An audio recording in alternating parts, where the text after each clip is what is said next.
Yeah. Welcome out once again, Yo.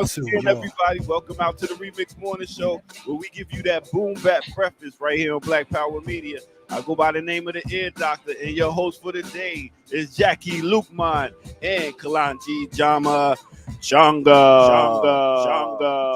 Oh, how come he got the echo effect? Hey man, that's how it sounds when I walk through the neighborhood. Oh, you know what I mean? Ground be breaking. That's how we do around here. What's happening, Jackie Lukman? Don't act like you don't know. What's happening? Hi, Kalanji. Hey, Ear Doctor, what's good, man? Everything's everything. Jackie, I'll announce you last next time. How about that? Okay. I want an effect. He gets an effect. I want that effect too. Jackie Lukman. Yo, this equal opportunity employment shit is getting too outrageous. But anyway, it's the first day of Black History Month. 96 years ago, Carter G. Woodson bust out with Negro History Week. Folks always complaining, talking about why it's the shortest month of the year. But before Carter G. Woodson came along, we didn't even have a week. So, you know what I'm saying? Let's start slow. You know what I mean? So, yes, so we salute that. Also, very important day. Today is the birth of Langston Hughes. You know what I'm saying? One of our greatest poets, orators, writers, etc. You know what I'm saying? It's also the birthday of Henry. What's my man's name? I'm kind of slow right now. Help me out. Henry McNeil. I'm jamming up. I'm jamming up, but y'all know what I'm talking about. His mind is he's in my head. You know what I'm saying? I know it's his born date, and his name is Henry McNeil Turner. You know what I'm saying? Y'all supposed to help me out on that. But anyway, I'm sorry, I just yes. So my man was talking about back to Africa almost 50 years before the Honorable Marcus Jose Garvey. You know what I'm saying? So definitely shout out to Henry McNeil Turner. You know what I'm saying? Who was a freedom fighter. He was a newspaper editor. He had 2 different newspapers himself. He also sent 500, organized 500 brothers and sisters to go to Liberia back when it wasn't popular, amongst other things. You know what I'm saying? I learned something new. I actually did not know. I wasn't familiar with him, so I didn't know who he was. So thank you. Good. We're here. But also, I'm on his birthday thing today. Listen, that's Henry Names and Dates Jr. right there. Dennis Brown, the man who Bob Marley said was his favorite reggae artist. You know what I'm saying? Who he said was the crown prince of reggae. Dennis Brown, we celebrate his born date today. And one of the most important born dates of the day that I got to hit y'all with is Rick James, bitch. Shout out to my man Rick James, born this day, February 1st. All right. Buffalo in the building. Sweet. No doubt. You know what? Today is actually this happened yesterday, but someone in the By Any Means Necessary chat hit us to the fact that Titina Sia, who was a member of the Guinea-Bissau PAIGC, was assassinated yesterday. She was a martyr. She is still celebrated as a martyr in Guinea-Bissau in the War of Independence against Portugal. Yes, she fought alongside Amilcar Cabral, and she was actually assassinated on the way to his funeral. And there is a statue of this sister in Guinea-Bissau today. She is still celebrated. She actually traveled to the Soviet Union with Teodora Inacia Gomez to undertake political internship and training in the Soviet Union. So for all those folks who talk about the Soviet Union ain't never done nothing for Black folks, Russia's been kind of pivotal in the liberation struggles of many African countries on the down low. And Titina Sia is just one of those folks who is an example of that. We always think of Paul Robeson going to Russia, but Titina Sia also went to Russia to train politically and came back to her native, Guinea-Bissau, and fought for the independence of her country with Amilcar Cabral. So thank you, Guinea-Bissau, Titina Sia for your sacrifice, for your struggle. And today, also in 1960, what happened? The Greensboro sit-ins kicked off. Yes. Yep. Black Also students today, from North Carolina A&T University sat in to protest at a Woolworth's whites only lunch counter. Okay, No doubt, Aggies. no I doubt. see you. What up, Tierney? Hello, how's everyone? Good. Hey, Bye, Tierney. feeling great over here. We having dates and dates upon dates. Ear doctor just hopped off the screen. You know what I mean? But we're commemorating. We're saying that it is Black History Month, and the thing is with me, you know what I'm saying. We get so used to one thing that we do as African people. Oftentimes we talk about what we don't have. Oh, Black History Month. I ain't solo Black History Month. Black History is every day. That's some bullshit. Your ass don't be talking about nothing of significance throughout the year. So we're not talking about what is state sanctioned. We're gonna celebrate and commemorate every chance we get. And I think that at some point, if we're going to decolonize and if we're going to fight against these fascists and these imperialists, then we have to always hail up what it is that we're doing, because of the fact that we spend so much time talking about how fucked up we are. You know what I'm saying? So I'm challenging us here at Black Power Media, RemiX Morning Show, that let's talk about some of the good that we're doing. Let's not always find what are the most insane things and insane folks that we can highlight. So that's our task. And it's also Carter G. Woodson's, invention, and we have to give reference to him because a very important person for everyone to remember. So even if we have to have a month just for the fact that we can go back and look at what he did and what he was trying to achieve, then let that be our reminder as we continue to push on throughout the year, obviously. Yeah, I mean, and you're talking about Black History Month isn't even 100 years old. You know what I'm saying? Right. So we got to keep that in mind. So just to be bold enough in 1925 and 1926 to say, look, we deserve to be celebrated. You know what I'm saying? Again, we complain, talking about what's the shortest year of the month. They say he did it because of, it was Lincoln's birthday and it was Frederick Douglass' birthday or whatever. So he wanted to commemorate during that time or whatever. And speaking of stinking Lincoln, today is also the day the 13th Amendment was signed 156 years ago, I believe. You know what I'm saying? That was signed into effect saying that slavery was ended. And I agree with Jackie right there. That should be a meme. You know what I'm saying? But I just wanted to point it out. We pointing out the bounce. But anyway, how you so not unladylike at 8:11 in the morning. Listen, 11 in the morning. Where you at? 8:11. 8. Oh, okay. Then you say, what's in your tea this morning? Anyway, how was your weekend, man? Alternate universe. Yes, definitely. Mine was good. Okay. I'm trying to remember. So the weekend's always a blur by the time you get to Tuesday, so I'm trying to remember what I did. Tierney, stop. You're 30 years old and you don't remember what the hell you did. I'm probably the most boring person on this show, so it's just putting that out there. I doubt that very seriously. We're gonna see who could be the most boring today. How about that? We'll just challenge this. Welcome to our boring show. Boring ass morning show, the RemiX Morning Show. We appreciate you all coming. Jackie, how was your weekend since Tierney smoked too much this weekend and she forgot and she don't remember? But go ahead. I framed a bunch of pictures you can see up on the wall. I'm on this craft kick. I don't know what my problem is. It's just very strange. And I binged Ozark, the whole series, seasons 1 through 4. So that was my weekend. All of them. Yep. I'm in here framing pictures, going through pictures, framing pictures, and doing laundry and watching Ozark. That's what I did. Ozark's a dope show because of the fact that it shows you Whitey and his whiteness. You know what I'm saying? There's a lot of Urugu pathology in that joint. Yes, it's a lot. It's a wonderful thing. Shout out to my man Tori Edwards here. He's from Bridgeport, but he's here in Atlanta. Atlanta influences everything.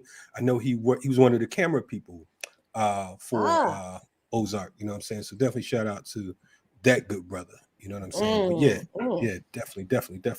Yeah. See, so you're not more boring. You're not more boring than me, Terry. I was about to say that. Didn't sound bad to me. I'm like, I wish I could frame some pictures. Yeah, that's just The I'm problem very with much me turning into my mama. The problem with me is even something like, okay, I tell myself I want to watch something or I want to like catch up on Netflix because I never know like what's happening. And of course, you know, a 2-year-old just derails like anything. And so it's like trying to balance, you know, like the your platforms, but also like having a 2-year-old, like by the time it gets to me actually feeling like I could watch something, I'm like falling asleep. So that's why I'm boring. It's for a reason. Okay. Yeah, you know what I'm saying? Framing pictures and shit. Anyway, that sounds exciting. Yeah. I'm crafty. Okay. Sorry. Shout out to the Beastie Boys. You know I don't know nothing about that right there. But anyway, she's crafty. Yes, so it is Tuesday, February 1st. And as we mentioned before, it is Black History Month. And we're gonna have some fun because of the fact that that's what we were born to do. You know what I'm saying? And we're gonna enjoy life. Shout out to all those folks out there that are on the move this morning, checking us out. You know what I mean? We get a lot of different emails and texts and all that saying that they support the show. So we definitely appreciate you all coming on board, joining us. I think right about now we probably need Kamal to come through here or something. You know what I'm saying? And I mean, because it's looking too dark on the screen, y'all. We gotta. Oh, there we go. My brothers in the building. Cloud of mercy. What's happening? I had little internet problems. I don't know what's gonna, you know, I fixed it. I had to go down there like you do with some screwdrivers. I had to reattach some wires. You know, so I had to go up on the roof and adjust the antenna. But I think I got it working because I'm that kind of man. I'm that kind of man. You was on the roof? No, not really. There was a young Mexican dude I had, you know. He's a young Mexican dude. This cat right here. What, you can't say things like that? Man. Ear doctor, get your man. Oh, my bad. What's his name? Anyway, Juan? We were just talking about speaking of shame on y'all. Hey, listen, they out there at Home Depot. But anyway, man, I hope y'all had a great weekend. Listen, I know mad people was watching Janet Jackson this weekend too. That was on Lifetime. So I missed that as well. I heard a Is lot it online? I want to watch it. Yeah. She had a documentary with all the family and all that. I ain't get a chance to watch it. I was DJing, but you know what it is. And Jackie said, "Why don't DJ sit down?" So I decided to sit down right now. See, isn't that much more comfortable? Start listening to Jackie. Yeah, especially not when you listening to not when you playing the music though. When you play music, that's what I'm saying. You gotta jump up. I got Geritol crowd. What the deal is? What? Word. Well, yo, it's time to stay right there, Kalanji. Stay right there. It's time to get to the weather. So let's get to it, y'all. Let's go. Remix.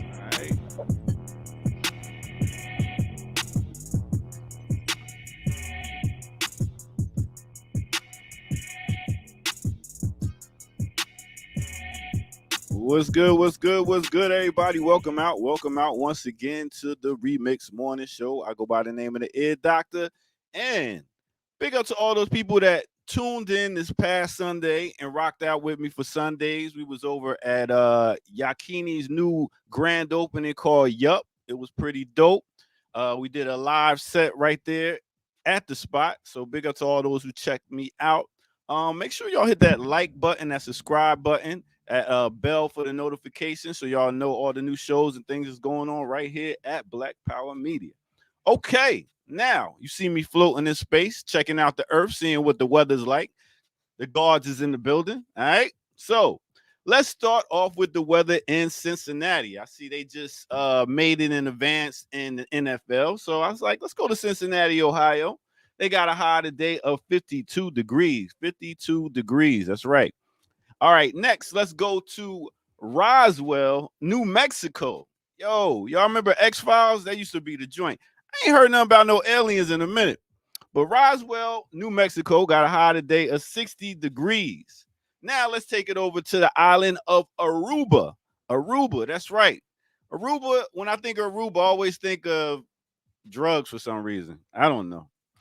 maybe it's been a lot of different stories. I do know somebody went to Aruba to, well, let me not say that. Anyway, next, let's go over to Santa Maria, Cape Verde. That's right. Cape Verde. That's right. They have a high today of 74 degrees. They were known for distributing a lot of salt. It got cut down after a while. They were sending it over to Brazil. After that, they just turned it to a tourism spot. So big up to Cape Verde. They got a high of 74. Next, let's take it to Ubud, Bali, Indonesia. That's right. They got a high of 89 degrees. And when I talk about this spot right here, I want to let y'all know a little bit about it. Now, Ubud, in case y'all didn't know, is over in Indonesia, in Bali. Now, they got a whole nother lifestyle over there. It's very beautiful. They got about 74,000 people as in the population and stuff like that. Other than that, they do have a dance called the TikTok. Now, I'm not talking about the TikTok, that you do on social media, but they got a dance called the TikTok. Now, let me put you down with this dance called the TikTok. Now, what they do in this dance right here, as you'll see, is it's a ceremonial type dance. And what they do is the TikTok is a traditional Balinese dance that is accompanied by music from the mouth. And what they do is they be like tick-tock, tick-tock. And it's a movement and other sounds, a story behind the dance. It tells a moral message of when women embodies the values, patience, sacrifice, compassion, devotion, and holy serenity is disrespected, then we gonna run up on the empire and shut them down. So basically, this dance is about if you disrespect our women, we are gonna come and shut down your empire. Big up to that dance. That should be the real TikTok dance. That's just a little history since it's Black history. And that's not Black history, but it is history. So that is what it is right here on the Remix Morning Show. Let's take it back to our host. All right, let's go.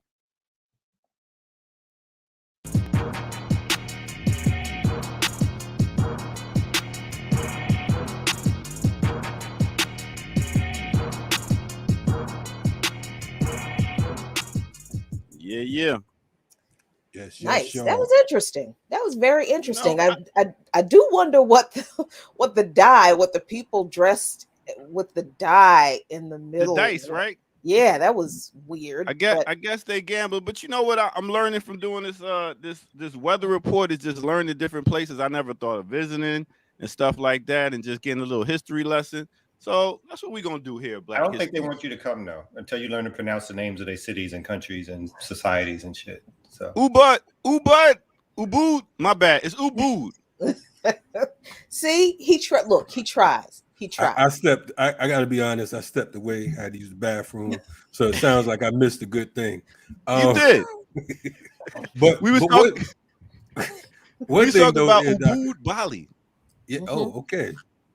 Now they got a TikTok. They got a TikTok dance, and the story conveys the message that it's about truth, virtue, devotion, and genuine compassion will always be protected by God. That's what the dance is all about. Why can't we have more dances nowadays that's about something?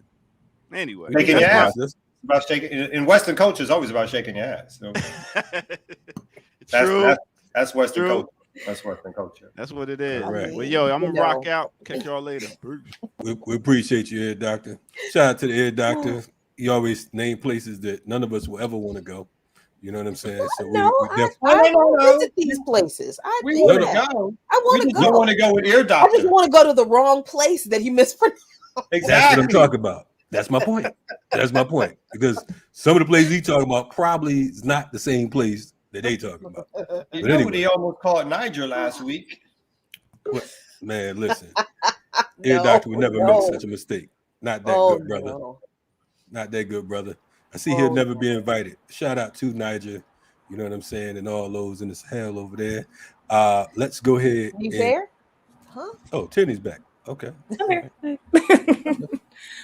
I got confused. But anyway, how about we slap the map, get it started, and that's right. Bring that beat back.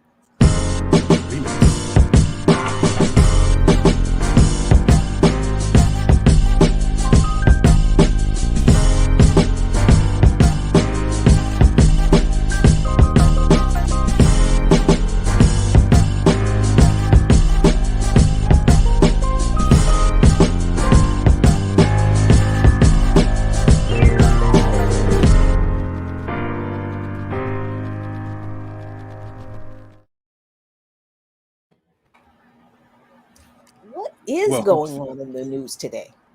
It's a whole lot. You want to get it started? Because I mean, we know that Jackie be coming forth with their news, so we can go ahead and let you get it started if you like.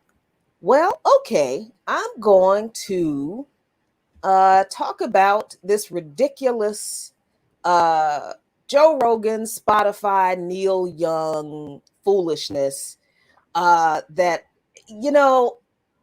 I think that people forget a couple of things or just don't know a couple of things. First of all, I don't even know why this is a big deal. It was just weird to me that this has grown into such a big deal among leftists, so-called leftists, because now people are like low-key defending Joe Rogan, and I don't understand why, because Joe Rogan is a transphobic, misogynistic bigot, and he's had a history of that. And just last week he had what's his name, Jordan Peterson on, Mr. White, no, what's it called, Western chauvinism. Western chauvinism is just white supremacy dressed up in a suit. That's all it is, with some with a college degree. That's really all it is.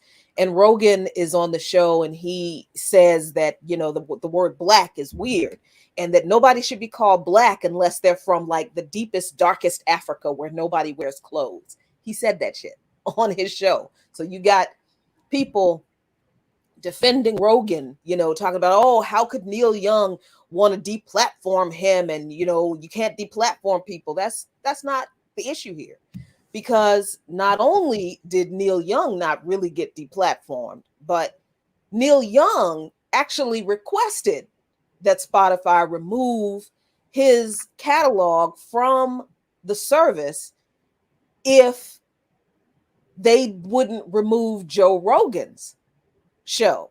And he did that not because of the transphobic, not because of the racist, not because of the, crazy, shitty things that Joe Rogan has said on his show for years, but because of COVID misinformation. So Neil Young is trash because clearly, racism and homophobia and transphobia, that's perfectly fine. But oh my God, don't say anything you don't like about vaccines and COVID. But then Neil Young started advertising his platform on Amazon Music. Way to stand up for the people, Neil. Way to stand up for the workers. So that's really what happened with this thing. And I think it's interesting that it got blown up the way it has.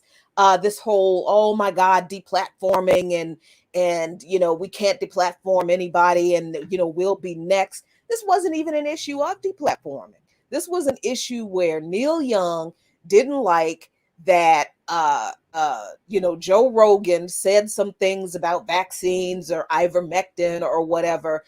Didn't care about anything else crappy that he said. Neil Young throws a hissy fit, tells Spotify, literally posts a letter on his website to his managers saying, you tell Spotify they can't have me and Joe Rogan, and they have to choose. So Spotify was like, okay. and he just said, take my catalog off Spotify if they're going to keep Joe Rogan. So Spotify did. Well, so now, I mean, he ain't hurting. But then the thing is, people are not paying attention to Spotify because Spotify is trash. What's the rapper? Oh shoot, now his name escapes me. But a couple of years ago, he exposed that Spotify makes it difficult for artists to earn $1 on downloads of their songs. It takes like 318 downloads for an artist to earn $1 on their songs. Spotify has been protested. An artist and musician union protested Spotify offices around the country, trying to get them to change their compensation policy for artists. Did Neil Young, an artist, a musician. If I mean, arguably, did Neil Young, step away from Spotify when the musicians union were protesting Spotify?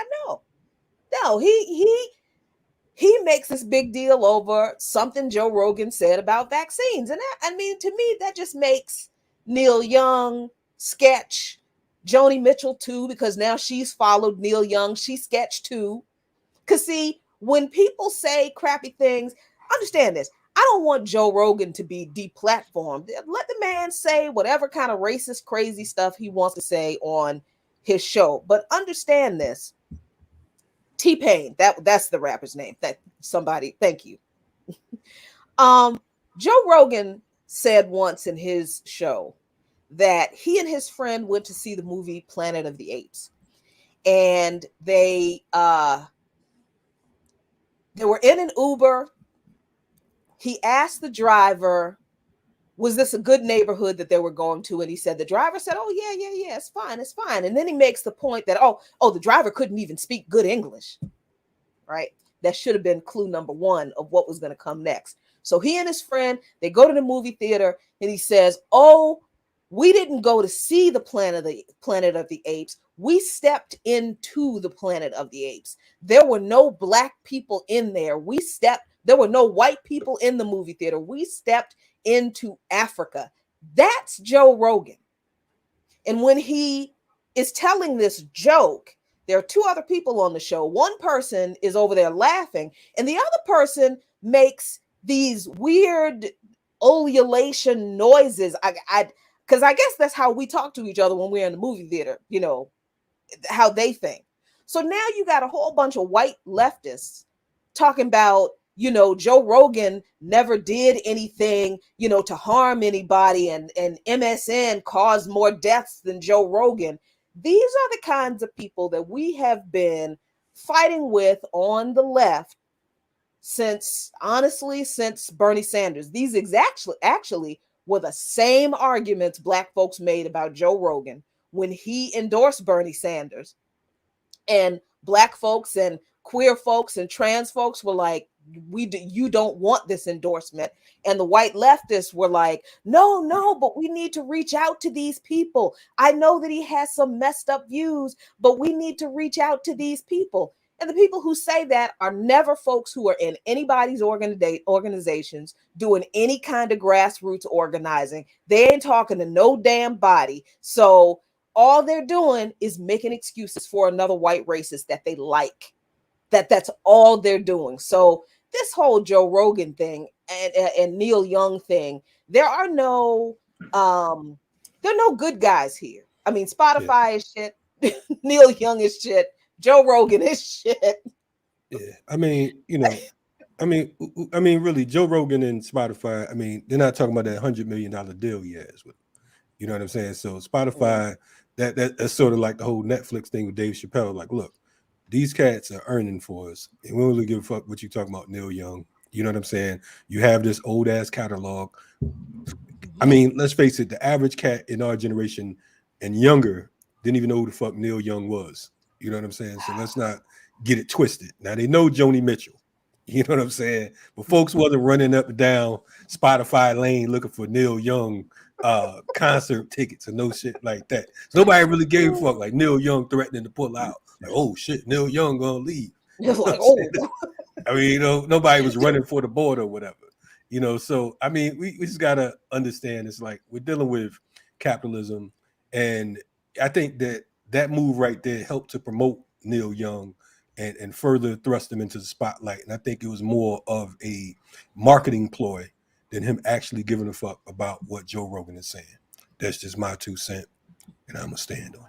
Well, I wanna so yes, I agree with everyone's sentiment. This is basically just two white capitalist entities basically having to protect their brands and everything like that.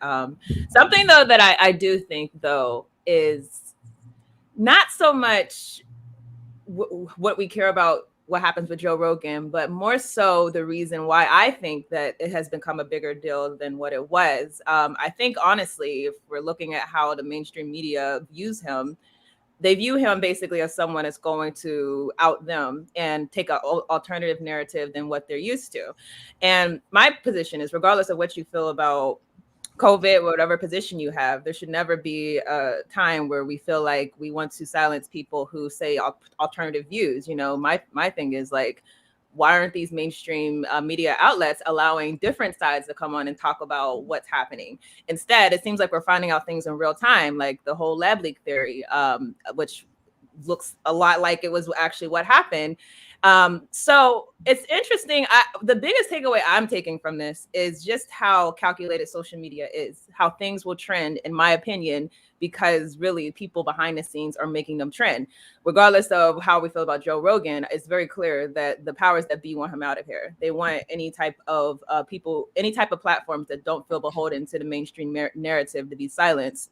And I do notice that all of a sudden, you know, it's like multiple stories that really shouldn't have that much traction, like the few doctors writing a letter, like that really is not that important to our day to day.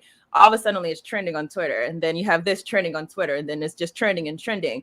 I honestly believe that the Twitter algorithms are being set by like the powers that be inside of such a way to try to put things inside of our purview that really should not be in our purview. I don't really care what happens to your business. I don't really care what happens to you with this deal. So it's kind of important, I think, that we have to be alert that we're kind of being force fed certain things because the mainstream media wants the and not just the mainstream media, the powers that be at large wants the power to be able to silence whoever they want to silence.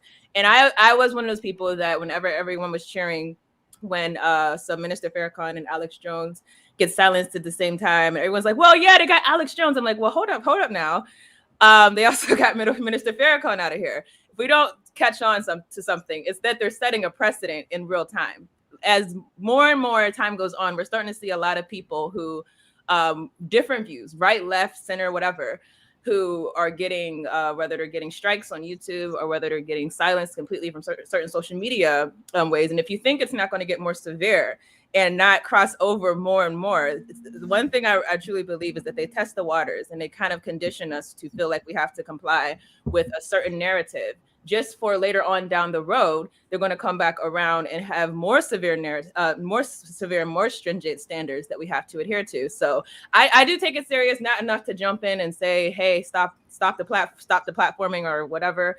But I take it serious enough to know that we as African people have to find alternative means, because I've been saying this for probably years at this point. I really do believe there's going to come a time where all of these major YouTube, Facebook, Twitter, they're going to clamp down on all voices who say anything that goes against the capitalist establishment. I'll only add a couple of quick things. One, I think, Joe Rogan is like a third-rate comedian, right? Who was not famous and then started as an announcer for mixed martial arts, and then got these bigger platforms. And as usual, like, again, you could be a third-rate anybody as long as you're white. And then he gets a huge following of white folks who likes his kind of, relatively speaking, alternative, some liberal, some right-wing views. Apparently he's good friends with Dave Chappelle and all that kind of stuff and has them on. So Spotify and the rest of these platforms, they make a lot of money because he has such a huge white following. I've never sat through any podcast or show of Joe Rogan. So anything I know about him is from excerpts from Twitter and other things like that, but I've never followed him or know about him. So, and I also think, seconding Tierney's point that there's, in terms of the fight, the liberal establishment more, anything that comes across to them as anti-vaccine or questioning vaccine, and I'm not even talking about the efficacy of the vaccines, but anything that even challenges or talks about it. And I think Joe Rogan actually puts out misinformation and lies about the effectiveness of the vaccine. But I think anything that even suggests that the vaccine is not as effective as the claims is, in this day and age, you're going to get pillared by liberal media, which I completely agree. means that they do what they can through their media outlets and friends to lift it up as something that is a call for now canceling or taking away. Then they get into this battle, this traditional battle that white folks have around free speech, which again, I think, everybody, we want to all live in a society where we can say, fuck the government. But more importantly, we want to live in a society where we can impact the government.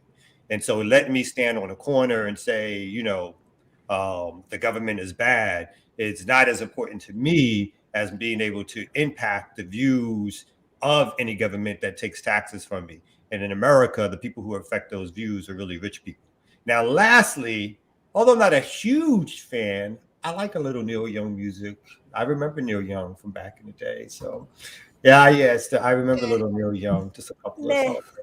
I know, but I do. I remember little Neil. I remember him more than Joni Mitchell. I was like, Joni Mitchell. Oh my goodness. Joni Mitchell is a more eclectic taste than some of our most esteemed Black artists, like a Prince, and some other folks have gotten down with. But I mean, Joni Mitchell was singing about George Jackson. Politics. Joni Mitchell was singing about George Jackson. Neil Young was talking about. About crackers in Alabama. That's a whole know shit about Neil Young music. Don't even act like I know Neil Young punk ass. You don't know goddamn Neil Young music. Fuck Neil Young. But check it. The reality of everything that's being said here, we have to constantly remind ourselves that we are living under fascism. And that is what the deal is. And ultimately, in order for fascism to exist, we have to make sure, or they have to make sure, that there's terrorism, there's brutality, and there's absolute control of the media. You know what I'm saying? So whether it's social media, whether it's after a while, it'll be your emails. You'll be getting emails from a cat that that didn't even email you. You know what I'm saying? So we got to be clear. The fact that we even have the opportunity to have a voice at all right now, and the fact that a Black Power media exists is we see it as temporary because of the fact that the particular government, the particular regime we're under, it only has so much room, and it's only going to allow so much dissent before they decide to clamp down on it. So True. Anyway, Tierney, you have any news you want to add on? Y'all got me talking about Joe Rogan early this morning. Sure, talking about Neil Young. Man? I didn't prepare anything, but we can talk a little bit more about so Mali has taken some additional steps to sever the relationship with France. I said I think 2 weeks ago how they changed their language to an indigenous language. Now it's actually being said that they have ordered the French ambassador, I guess it probably might be 72 hours by now, but they ordered the French ambassador to leave the country after 72 hours after the French government officials have been saying some negative things about the military junta. So far as if we compare, what's going on, we have Burkina Faso. I still don't know what the political ideology of that military junta is. We have Guinea. They seem I don't really clear, but they're taking some stances that might also be favorable. But Mali, I mean, it's very definite that they're moving inside of a direction that goes against the imperialists. So of course that leaves open the issue of regime change and what the West is going to do in response. But I think the unfortunate thing is unless they quickly find a way to consolidate power and make friends outside. I mean, I know they have a relationship with Russia, but that has not necessarily stopped the United Nations for other countries. So I think definitely more regional support, more Pan-African support, that's going to be something that's pivotal, because definitely I think that the West needs to make an example out of Mali, that you don't step outside of the confines of colonialism. So that's something I've been watching. Yeah. France is about to go ham. Yeah, there's going to be, and again, talking about how Western media works. So now we can expect over the next few weeks to months will be claims of human rights abuses that will be highlighted. And again, I don't know much about the overthrow of the new government, what's happening on the ground. But what I do know is that if anything happens, it will be highlighted times 10. And if it doesn't happen, it will be highlighted times 20, right? To position this government as anti-human rights, anti-openness, anti-freedom. They'll find the chinks in the armor in terms of the people who were overthrown for them to come back and talk about who these new government figures are. So if this holds up, that the French ambassador is thrown out and that they are curtailing their more close contacts with the French regime, this is a time to be on guard around the media operatives and narrative, which is going to come out, which is going to help support the U.S. State Department, the French foreign departments, and obviously NATO and Western Europe in planning what they will do in terms of either a direct overthrow or sanctions, or a neo-colonial play of getting somebody else to come in and do something and take over.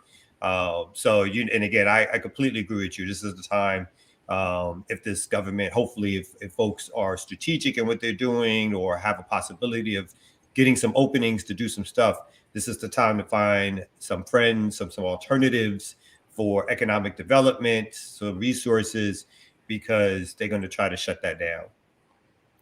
I'm glad you brought that up, Kamal, because, we are talking about right now the media making a big deal about the invasion of Ukraine that Russia is not trying to carry out.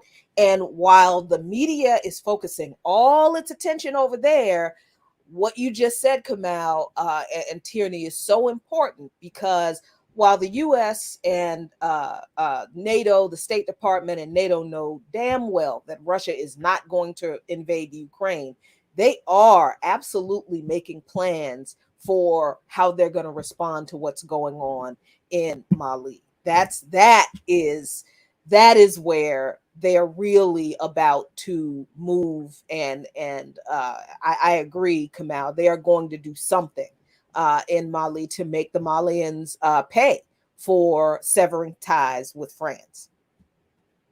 Oh yeah, they definitely are going to make an effort to set an example, because of the fact that they want to make sure that no matter where you are internationally, that the slaves stay in check.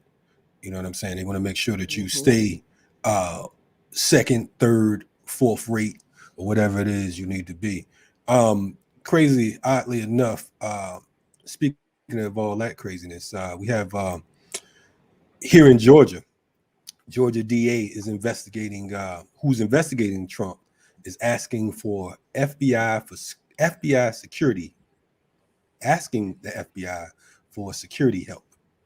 Now, this is the most insane shit that one can think of. Here it is. We had this whole quote unquote January 6th insurrection, and you have Trump still running around the country inciting his goons. Now, we know damn well, had Obama, as criminal as he is, but having the wrong you, had he been running around the country talking about making threats against prosecutors, he'd be jammed up. But we know that, of course, Trump being the white hero that he is, it's a different story. So anyway, the prosecutor who's investigating whether Donald Trump and others broke the law by trying to pressure Georgia officials to overturn Joe Biden's presidential election victory is asking the FBI for security help after the former president railed against prosecutors investigating him. Fulton County District Attorney Fannie Willis on Sunday wrote a letter to the FBI office in Atlanta asking for a risk assessment of the county courthouse where her office is located and the government center. She also asked the FBI to provide protective resources to include intelligence and federal agents. At his rally Saturday night outside Houston, Trump lashed out against the ongoing investigations in New York, Georgia, and Washington, and called on his supporters to stage mass protests if he is mistreated by them. In her letter, Willis quoted comments Trump made at the rally. He said, "If these radical, vicious, racist prosecutors do anything wrong or illegal, I hope we are going to have in this country the biggest protest we have ever had in Washington, D.C., in New York, in Atlanta, and elsewhere, because our country and our elections are corrupt." The comments were particularly notable given Trump's role in inciting the January 6th storming of the Capitol. Now, we know that there's a special grand jury is set to be seated on May 2nd to aid in the investigation. And Willis is asking for, she's feeling intimidated. Their staff is feeling like, at any given moment, things could happen. It can escalate. We're looking at one of the things they talked about, what she was talking about was the fact that on January 2nd, 2021, there was a phone call between Trump and Georgia Secretary of State Brad Raffensperger. On November 2020, a phone call between U.S. Senator Lindsey Graham and Raffensperger, and the abrupt resignation of the U.S. Attorney in Atlanta on January 4th, 2021.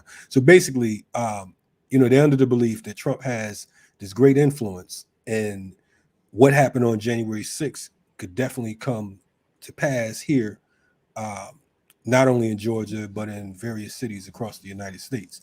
So, once again, I mean, he's like, look, we're going to do what we got to do. I'm not going to jail. Nothing's going to happen. And if it does, then we need to turn this motherfucker upside down. You know what I'm saying? So I don't know. What's your thoughts on that, man? I mean, we're in a serious, unique situation right now. And it's like we're walking around like it's business as usual. So part of me is like, it goes back to the whole, we're being distracted by what Joe Rogan and Neil Young and all these clowns are talking about. Meanwhile, these fascist bastards are organizing on a national level.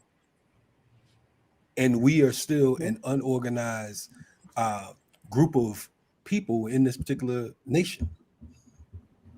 Still struggling. Certainly on that latter point. I think certainly on that latter point, we are, compared to right-wing forces, unorganized.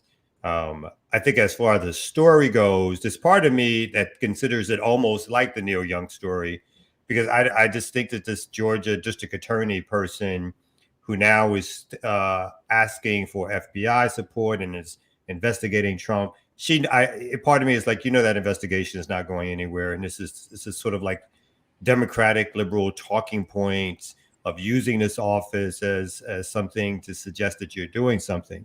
For me, I'd rather you take those resources. I think we talked a little bit about this last week a little bit, but I'd rather you take some of those resources and invest and do better investigations around what's happening in the state government of Georgia, or do better investigations around the police in different cities across Georgia and what their antics are.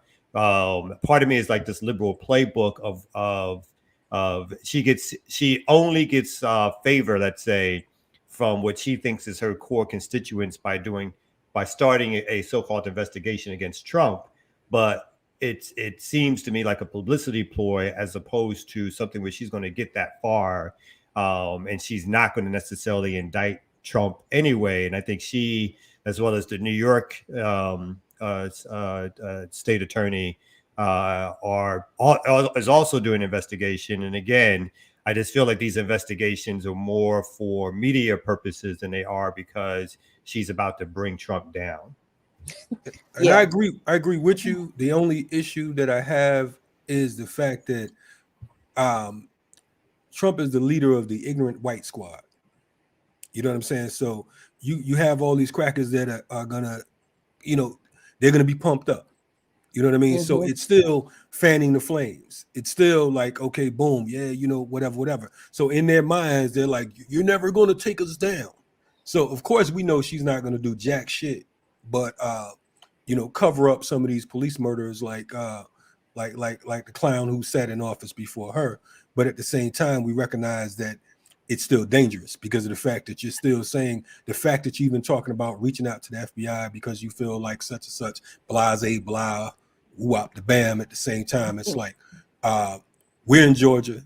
We're in one of the states where when you talk about white supremacy, when you talk about these neo-Nazi forces, these are one of the main training grounds, them and police themselves. So it's like, it still creates that atmosphere. But go ahead. I'm sorry, Jackie. You had something to say. Yeah, I mean, and just the fact that, you know, with these DAs, especially, you know, since they are both of them, the one in Georgia and the one in New York, they are Black women. It's really wild how, you know, they are relying on the FBI to protect them when law enforcement was pretty much in on this whole thing. If they weren't in on it, they were celebrating when it was happening. They weren't arresting anybody. It took the FBI, I don't know how long to even arrest the first person after this, after they all went home. After they all went home. So it's ridiculous to me that she would, you know, seek the help of the FBI. That also looks to me like, you know, this media ploy. But, you know, the whole thing about us living in a fascist country, this is why I think I get so annoyed with people who downplay the racist behavior of very popular people on social media or on anything. This, they say it's jokes, but this stuff is not funny to people. These are the people who fan the flames, who stoke the fire of fascism in this country. These are the folks who are communicating these racist, fascist messages. Yeah, we look at Donald Trump and he's like, yeah, Donald Trump is the easy target. But these other folks who have been around, the Gavin McInneses and the Jordan Petersons, and yes, the Joe Rogans and all these other folks, they've been around much longer than Trump. And people have pretty ignored them and are like, oh, they're not causing any trouble. Well, who do you think some of those folks were in that mob, in that fascist mob at the US Capitol? They weren't just Trump supporters. They were people who have been listening to this garbage for years, who have always believed that. So, you know, while I'm not at all for any entity censoring anyone for what they say, I do think we have downplayed the threat or the reality of fascism in this country for far, far too long. And I think we see that in the way all of these elected officials now are not responding. And it's like they're shocked that nobody is going to do anything about Trump. It's like, well, no, because Trump is what the system produced. Of course, the system isn't going to do anything about its own child. I mean, you know, so it's just we either take the threat of fascism seriously or we'll get run over. Well, I think that it is. I definitely agree with you, Kamal, that this is something that's kind of, again, being force fed, similar to different stories that will trend on social media. I think for probably a different reason. I'm more curious about the aspect of the FBI possibly investigating the FBI. And I'm still looking for the FBI to answer straightforward questions. Were you or were you not inciting people on January 6th? Were you or were you not in the crowd? Was Gray Epps or was he not an FBI agent? I mean, it's first of all, like it's to the point where it was so sloppy that it looks like there was something that happened, and I want to know why. I can conspiratize, if that's a word. I could conspiratize why. I do think that there's going to be a grab for more stringent laws that, again, going back to Joe Rogan. So we talk about free speech, and now how, regardless of how we feel about one person's speech, that does have wide implications for everyone. Similarly, whenever they're coming down with these laws, this anti-terrorism law that was just announced by the domestic terrorism policy by the DOJ that came out, I think, last week or the week before. And you read how they're labeling people who are terrorists, and this is basically being pitched as an answer to what happened in January 6th. That could apply to us because many of us are anti-government, you know. Many of us are anti-capitalist. If we remember last year, soon after the January 6th announcement, they're talking about, oh, we're going to have to, you know, clamp down on these groups, you know. So anyone anti-capitalism, like, wait, anti-capitalism, that's me. So I don't want to talk about anything because of January 6th till I figure out what happened. You know, what was the FBI's role? I feel confident that there had to be something that happened, just based on all of the information that has come out. But unfortunately, kind of like the mainstream media, once there's like a leak inside of the system, because like I said, this was very sloppy. So now there's a narrative going out there. So now we're, instead of talking about, well, was there an infiltration? What were they trying to achieve? Were they trying to basically cause some type of war? Now we're talking about, oh, they need protection from the FBI. So that's how I'm looking at it. Listen, man, FBI is not going to protect anybody. We know that. We know there's a crock. You know what I'm saying? And we know that Fannie Willis isn't going to protect anyone either because of the fact that her office has been complicit with murders of Africans here in the state of Georgia. So fuck Fannie and FBI. We got the ear doctor coming up. You know what I'm saying? Because we know he going to protect us. Where he in the Ozarks? Is he in the Ozarks? Hey, I took a trip over to Bali. Oh. So, you know, I'm out here now. We out here. It's beautiful. They let you in. You gonna do the TikTok dance with them? You already know. Hey, you look camouflaged then, man. The scenery and that shirt. Hey, you know what's funny? I was thinking of Neil Diamond, Sweet Caroline. But you confuse Neil Diamond with Neil Young. Hey, but quick thing. Neil Young was on Motown in a band with Rick James back in the day. Yeah, yes, right. He was. He had that shirt you got on too. Do the history. He was in the band back in Motown. It was a real quick stint. They had beef problems and they broke up. So little music history. Now we're gonna go ahead and get to some more music history right about here, right about now. But before we do, Tierney, what you got coming up before you get out of here? Tomorrow we're going to be talking about why the Gates agenda has to be stopped inside of Africa. A lot of pushing from their foundation. So that's going to be on We Charge Colonialism TV tomorrow morning. Dope. All right, let's take it out. Appreciate you. RemiX Morning Show.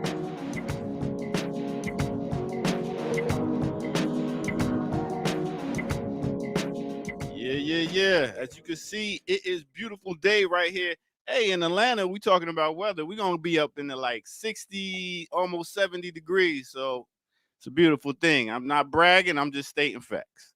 Now, we're going to talk about a artist. Now, you talk about Neil Young.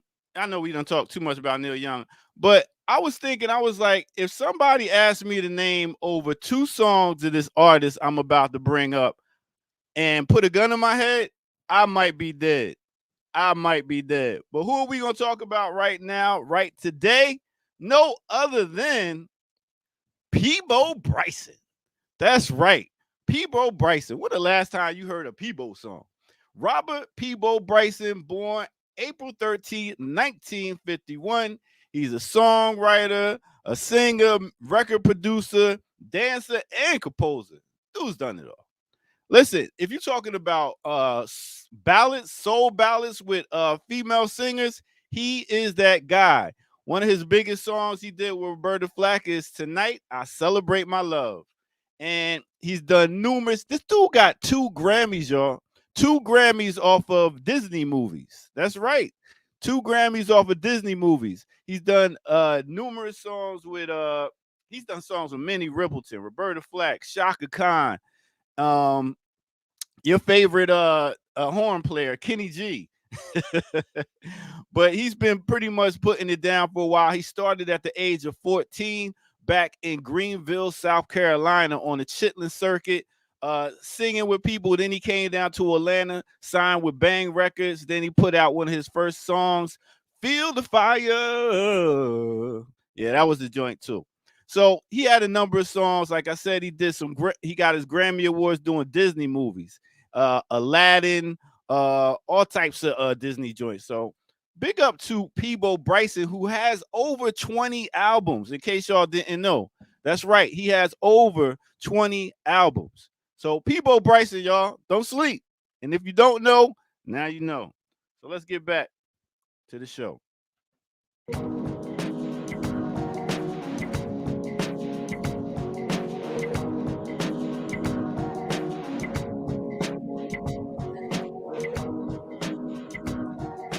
Shout out to Peabo Bryson. Peabo Bryson went to school with my mama in Greenville, South Carolina. What? Shout out to Peabo. Yes. What? Peabo. Yeah. Yeah. I like Peabo. I mean, he might Even though he went to school with your mama, he might marry your daughter because apparently his wife is like 40 years younger than him. Oh my God, that. Yo, what do you just be sitting over there doing the history of their relationship? What just Hey, happened? listen. I like Peebo though. I'm exaggerating. She's only 30 years younger. My bad. I'm exaggerating. Oh, okay. Yeah. Well, I mean, that's messed up. People would not be married No, my she's daughter. 40 years old. She's 40 years old. She know what she's doing. But People get his ass whooped talking about my daughter. I like Peebo. Sorry, Mr. Bryson. Oops upside your head. You roll up on my daughter. Hey, as long as she's an adult and legal consenting, just Jackie. Look. You have a better chance marrying. I didn't mean to go. I didn't mean to take it down the road of your door. I was using it as just an example. That's right. I owe you one. The age difference in terms of who is his spouse is. I ain't mad at Peebo. And shout out. Hey, that guy's still touring too. He actually was just down here in Atlanta. Yeah, really? Yeah. Shout out to him and Jeffrey Osborne. I think that those cats, man. Now Jeffrey Osborne, George Benson, and all them. You know what I'm saying? Jeffrey can catch it. Jeff, what? Kenny woo. Jeffrey, who cousin? Just come out talking about Jeffrey Osborne. You can't woo. Stop. You don't like Jeffrey Osborne? I mean, I like him, but Jackie right now has this. Come on, wait, come on. You picked up Neil Young. You can't diss Jeffrey. Come on. I just get him out of here. We didn't even have this. I'm not. You violated, man. It's cat violence. I'm talking Bring about him back down. action, not Jeffrey Osborne's music. He didn't even know he was gone. Action to Jeffrey Osborne, which is woo. He can catch it. The woo I don't know about. Hey, look, that's Jackie business, man. I don't know what. It's everybody's business now because she's saying it on the RemiX morning show. Jackie and Jeffrey sitting in the tree. I'm sorry. You do you. Well, yo, I'm about to go get a tour around the village. I'm about to go woo. So come on. Okay. Hey, my man Ed Doctor said, look, since Jeffrey Osborne's not here, he'll stand in. But anyway. Yeah, LTD, right? That was Jeffrey Osborne who did LTD? Yep. Yeah, brother. Yeah. Every time I move, I lose. When I let them in, holla. Every time I turn around, what now? Back love again. Right back. Oh, now you want to sing it. See, Neil didn't have no soul like that. Are you not understanding my point? I feel like you're in another plane right now. I ain't say nothing about the man music. I was talking about Jackie put him up as a sex symbol. Why unite with you on that? I ain't got nothing to do with what Jackie do. You know what I'm saying? It's between her and Jeffrey Osborne. You know what I'm saying? Anyway, just blew my high. I was shocked. I never heard that kind of reaction. I'm so sorry. I'm sorry. I'm trying. I've never heard that reaction for Jeffrey before. And, you know, but the woo man. You know what? Jeffrey is like, I remember we used to be hanging out back in the day, listening to Jeffrey Osborne in the 80s and whatnot. And folks thought we was bugging. We driving down the street, bumping Jeffrey Osborne, Alexander O'Neal. Shout out to Alexander O'Neal as well. You better act like y'all put some respect on Alex's name. You know what I'm saying? And again, it is Rick James' birthday. For Alexander? Any special? No, nothing for that. No, nothing for Alexander. No, nothing for no. Only Jeffrey, huh? Don't ask me to explain it, but I'm scared to even know that I know now. Thanks for highlighting that, Kamal. Anyway, moving past Jeffrey Osborne, and you see how Jeffrey just knocked people out the box, man. You ain't even give people no love. Jeffrey had more hits. Yeah, he did, and I think it's you know his voice. It's his voice. And you know he's a chocolatey dude. I told you I like the chocolatey dudes. You did just the light skins. You did check what his flavor is and all that. I'm sorry. Anyway, moving past the chocolatey dudes, whatever the hell that is. What else we got in the news today, man? I got a story for y'all. Let me share this. As folks know, recently in New York, if I'm not mistaken. It was in Harlem. There was a police officer that was killed, Jason Rivera. And post this killing, the our favorite mayor, Eric Adams, who again, I'm taking bets from people in the chat around what day he's going to go down, because he says something so stupid that it just can't be ignored. But for now, so that the city, the police, they are not only, they're using this again as the narrative to revive the police.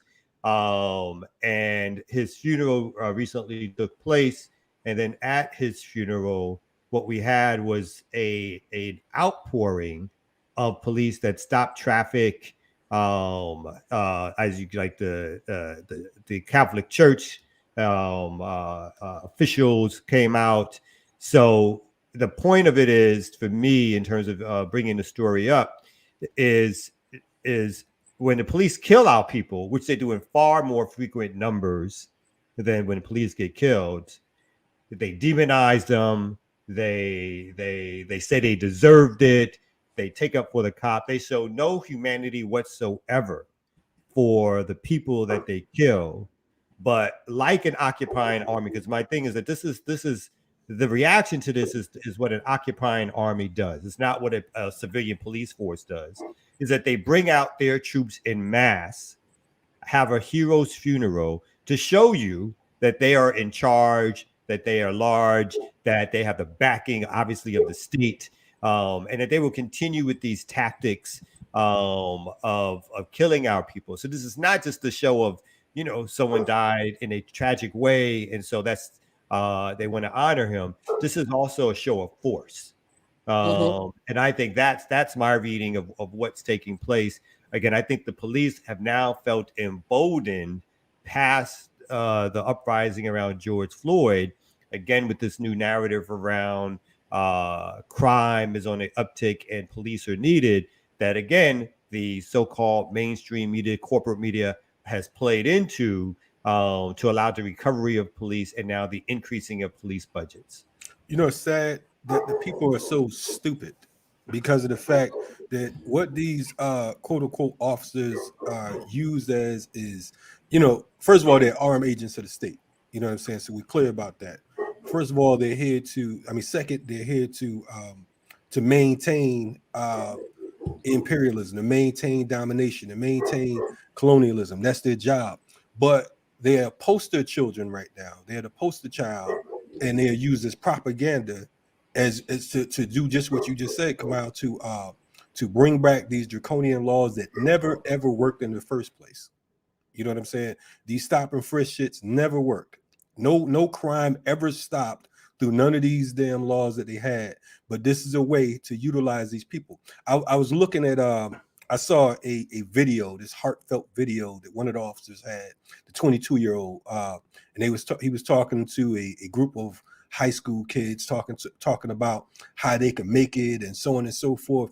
And I'm looking at this guy, and I realize, I'm like, you know what?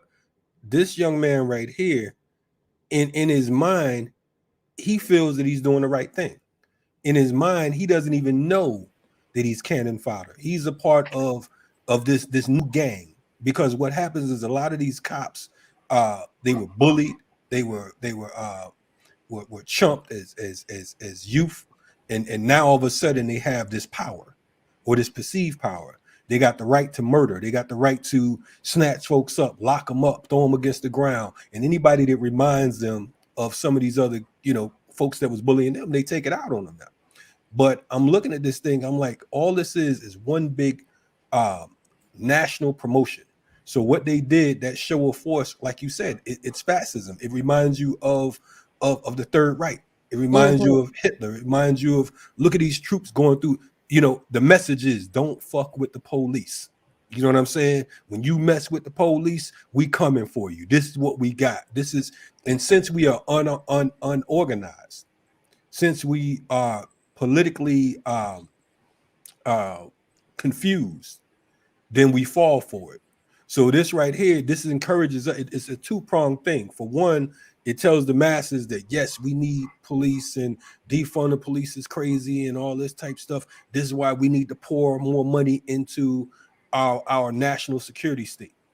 And on the flip side, it tells folks who are opposed to the police, look, man, I can't go up against that. You know what I'm saying? I'm not going to be protesting and rallying anymore against fascism, because that's all it is. And I'm just going to hope and pray that, you know, things change. You know what I'm saying? With police education and all that type stuff, proper training. So, yeah. Yeah, and it's interesting that you know, the biggest gang in the country, the NYPD, has this huge, you know, parade, gang parade, because that's what it is, for this cop who was killed. But more cops died last year from COVID across this country than from anything else. Anything else. So the same people who are running around talking about, remember the protest, I think it was last month, that the NYPD had against mask mandates for first responders and all that kind of stuff, and they blocked the bridge up in New York. But you know, we come out and we protest to, you know, for the cops to stop killing our people, and we get beat down. Why? Because we're blocking traffic. You know, because we're disrupting things, and these people won't even wear a mask. They're dropping dead like flies from COVID, but they have to have a parade because a cop is killed. But nobody is mentioning the fact that cops are dying from COVID faster than anything else, and they never mention that fact that policing is not the most dangerous occupation in this country. Actually, being a fisherman probably is one of the most dangerous. Being a construction worker is more dangerous than being a cop. You know, so all of it is just, this is just, you know, typical, like you said, Kalonji, I agree with you. It's all typical. It's typical fascist propaganda. Right.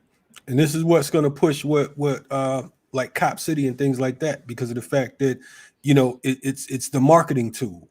So now when folks are pushing back in Atlanta, they can say, look, you know, police were killed in 3 to 5 different states over the last month. You know what I'm saying? But they're not going to tell you about how many individuals were murdered in the streets over the past year or the past month. So the thing is, I mean, it's trash. And unfortunately, the sad thing is that you'll have Africans and other colonized people that'll be pushing the same narrative because of the fact that this is what's being broadcast as the main commercial. It's a real live infomercial in real time right now. So folks get to watch it all day long, folks who watch the news all day, and they're going to say, man, you know, it's dangerous out here. You know, and then the question would be, well, you know, crime is up. Crime is up from what? You know what I'm saying? Right. Up what? Up against the wall? Why is there crime in the first place? Let's go to the root of it if we're going to talk about this thing. Why is there crime? You know what I'm saying? It's the same reason that the police exist, the same reason that these Occupy Army, Occupy forces are occupying countries across the planet, is the same reason that the crime is up, because of the fact that it's all about capitalism, and it's all about imperialism, and it's about world domination. And at the end of the day, if we keep falling for the same old two-step, I mean, we're getting nowhere fast, man. I mean, it's insane. I mean, it's like a state of madness. And as we talked about last week, the Eric Adams, again, the mayor of New York, is using this to bring back his version of a street crimes unit, right? So he's to again go after quote unquote guns on the street.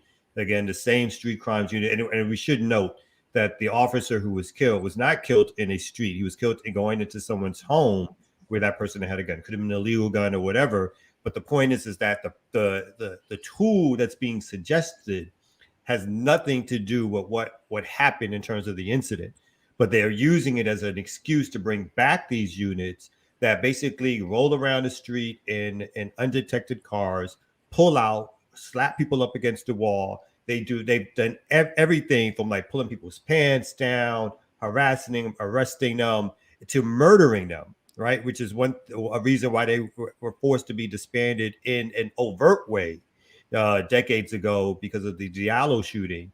But this is basically what they're calling for. And it's always the same thing. Like you said, like even during this time period where folks have been calling and talking about defunding the police or decreasing police budgets, over the country, the police budgets did not go down. They continue to rise. They continue to go up. So whether there's so-called more crime or less crime, over the last 50 to 80 years, police budgets have continually risen, whether crime is going down in terms of the statistics given, or whether crime is going up in terms of the statistics given.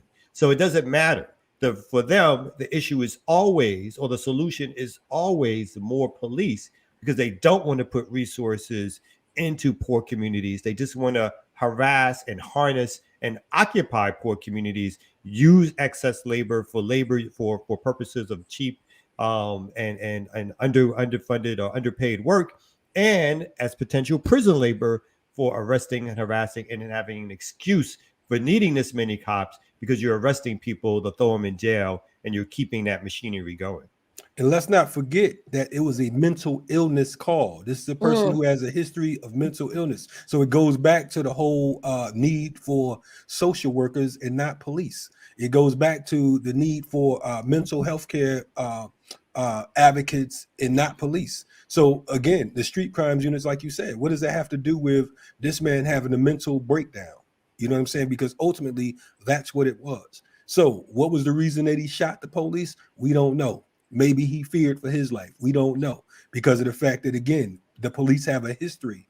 When they come to your home, we know what they do. So the difference is, had they shot and killed him, they wouldn't have been in the streets. They wouldn't have been crying the river. They wouldn't have been talking about we need to defund. They wouldn't have been talking about we need better policing. None of that, because of the fact that it doesn't fit in with the order of the day. Yeah. The narrative would have been that this was a criminal, right? No matter what, it was going to be this was a criminal who deserved it, or he made a movement. Our life was in danger. No matter what happened, you're right. You're so right on that. That if they had killed that person or anybody in that house, as we remember the Breonna Taylor story, she's sleeping, right, and she gets killed, right? No matter what happened, their narrative would have been that person deserved it because they were a threat. I mean, that's really what they're saying with the parade. I mean, just the fact that they had this big old hero, parade for this cop who was killed going on a mental health call, because to check on somebody, because you don't get any of that from seeing this outpouring of military force over this cop being killed. You just get this narrative that, another cop was killed by someone. This is why we need all these cops. Who knew from watching this parade that this cop was killed after he went on a call to check on somebody's mental health? That's the danger of this propaganda, and they know exactly what they're doing. Of course. Well, we're gonna go to the ear doctor real quick, and I know Kamal mentioned Breonna Taylor, who was sleeping while murdered by police. There's another case that went on in Missouri that we'll talk about after we come back from the ear doctor. What's happening, ear doctor? What the deal? Are you back already, son? You back from the warmth already? Listen, man, you can't go nowhere without these Vax cards, man. They wouldn't let me into a lot of places, so I was they kicked you out because you can't dance. That's what it was. They don't dance no more. They don't dance. You could not do their TikTok dance right, and they kicked you out. Or pronounce the name of the country, city, nationality, culture, individual names, street signs, and that shirt you had on before that. The Cupid Shuffle is not their TikTok dance. No. I can't with y'all. Anyway, I'm gonna get to a artist, and we're gonna give them some shine. Since it's the History Month, we're gonna take you back on some Black Power media history. So let's go. Sweet. Okay. Remix.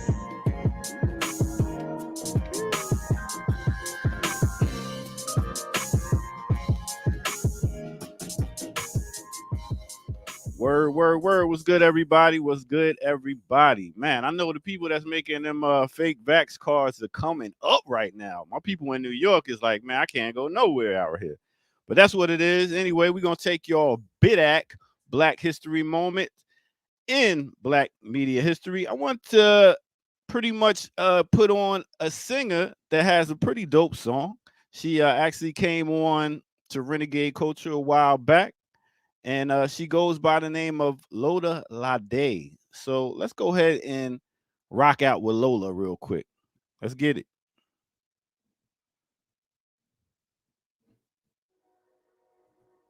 All right.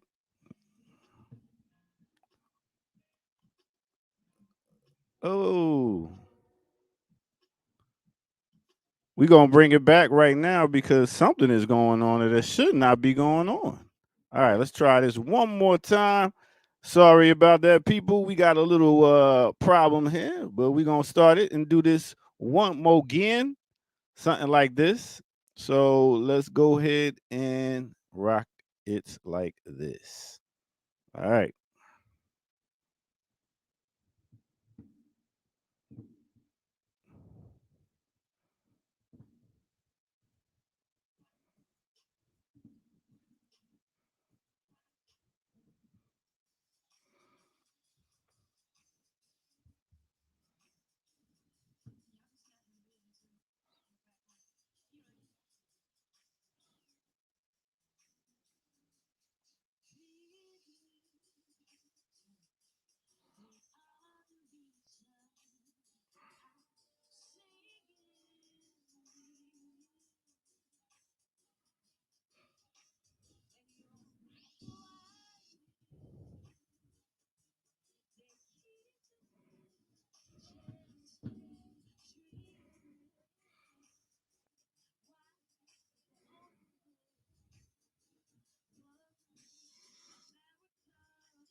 All right. We had a little technical problems there, but we're going to get that back together in a minute.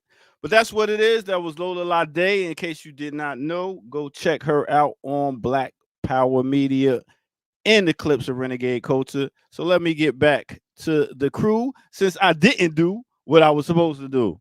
Anyway, let's take it back right here, right now.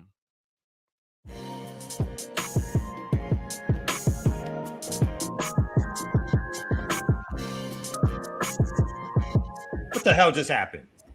Hey man, You are just so What the hell? Kelly Over son. here, man. What? What was that? What was that? Oh my God. I don't know. I mean, we don't have I'm CNN confused, money man. over here.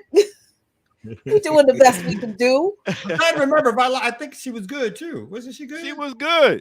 She, Yeah, she was good. I do remember that. That was a good performance. Look, stuff happens. yeah, you know. I got to do better. Hey, good Oh, job, man, authoritarian Kamal down there. Because he's busy prepping his anti-vaccination jokes instead of working on the videos. And Oh, what you got beef? You got he's problem with? he's like, oh, let me do this joke about the you're busy changing shirts 15 times a show. Hey man, I'm just saying, man. It's out there, yo. You can't go nowhere and do nothing out of these streets, man. I'm supposed to be going up to Jersey next week, but we'll see. Ear Doctor got a wardrobe assistant instead of a audio assistant. I It's all believe you good. do. Man. I believe you do. I think so too, man. How you be changing shirts so damn quick? Hey man, y'all talk a lot of, so I go ahead and get my my change on real quick. But anyway, we're gonna come back. I know what happened, why it was technical difficulties. You gonna fix that? Yeah, I'll bring her back real quick. All right. Okay. I want to hear. Yeah, we appreciate it, brother. Anyway, it's the Remix Morning Show. Shout out to the Ear Now Doctor. over there acting all like a crotchety old man. He was I was late. I was late this morning because of my own technical difficulties. But Hey, I started adjusting my earphones. I'm like, shit, I might need to go see the Ear Doctor. I can't hear shit. You know what I'm saying? But it was okay though. It worked out after all. Hey, that's what happens when you do independent media sometimes. True. She's an independent. Yeah. Independent. Orthopedic. Don't worry. I said statistics. I said statistics. So don't worry about it. You did say that, brother. Hey, man, it's all good.